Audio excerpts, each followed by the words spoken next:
Hi, thank you for joining us today at IFFGD's virtual advocacy event. Today we are focusing on in-person and online support groups, and with us is Alison Reid, the Chief Executive Officer of the IBS Network. Thank you for being with us today, Ms. Reid. Well, thank you for asking me. Yes. So let's start with a little about how the IBS Network began. So the charity was started some 30 years ago by two patients who, having received their IBS diagnosis, found there was just no ongoing support or advice for them. So the charity's network grew, and the patients asked their former gastro consultant to chair the charity. Nick Reid, who's no relation to me, was at that time was Professor of Gastroenterology and Human Nutrition at the University of Sheffield. And Nick continued as chair of the charity for some 20 odd years and retired a few years ago. Now, whilst much has changed during this time, we still talk to people whose GPs have told them, just find out what your triggers are and avoid them and you'll be fine. And we all know that IBS is not as simple as that. So we estimate there's around about 12 million people in the UK with IBS. So we've still got a lot for the charity to do. Yeah. And what are some of the main focuses of the IBS Network? Well, the main focus is obviously supporting people with IBS to learn to manage the condition as best they can as well. And we talk to people all the time who feel very isolated about their IBS. In the UK, we're really reticent about discussing and sharing with other people about the condition, and that causes feelings of isolation. So that's a primary focus. The secondary focus is on working with healthcare professionals and being able to provide accurate and timely information for them so that they can better support their patients. So that's talking to pharmacists, to GPs, and a whole range of other healthcare professionals. Yeah, nice. Who should consider attending your support groups and meetings? Well, obviously, at present, we don't have any support groups running face-to-face in the UK with lockdown.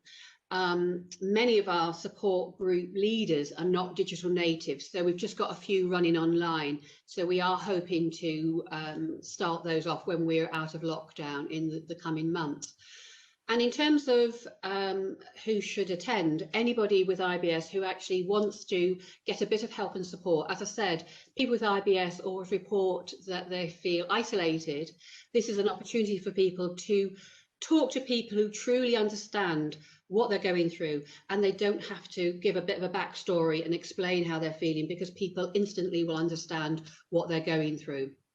So we would encourage anybody to reach out to the IBS network, and we've got a small number of support groups, and we are working very hard to make sure that there are support groups in every town and city in the UK. We've got a way to go. This lockdown period over the last year has shown us how we can use the digitisation sort of programmes to help people in that way. And we are working on looking at how we can better utilise digital programmes to do that. Yeah, that's so great. It's such an important resource to people right now with everything that even the whole world is just going through. And what are there like typical topics that are covered, or just kind of people sharing their stories at a typical meeting? Yeah, I think topics will really, depend on who's actually at the meeting. Some groups will report that they have maybe 60 people on their list of people who have attended, but any 1 week or month there might be 3 people or 10 people. So it rather depends on the mix of those attending. The support group leader will often have an idea of the agenda, but again, like I said, it's flexible depending on who actually arrives and what direction the discussion goes in. We always advise leaders to have a topic prepared for discussion to help get the meeting started, to help people relax.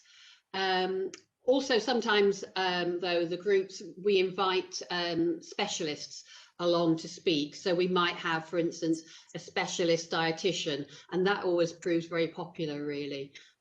So that, because the question that most people are asking is, what can I eat? Yeah, for sure.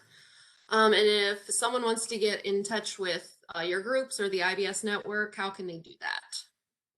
Yeah, so we're the UK charity supporting people with IBS, as you know, but we have members all over the world. So we welcome anybody, online members, and they can get further information from us at www.theibsnetwork.org, and further contact details. They'll find everything they need there.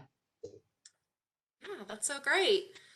Well, thank you again for taking your time to share with us and our viewers about the in-person and online support groups that the IBS Network provides. For those of you just joining us, we chatted with Alison Reid, the Chief Executive Officer of the IBS Network. And if you missed Miss Reid's talk, you can find hers and others from this event on the IFFGD webpage.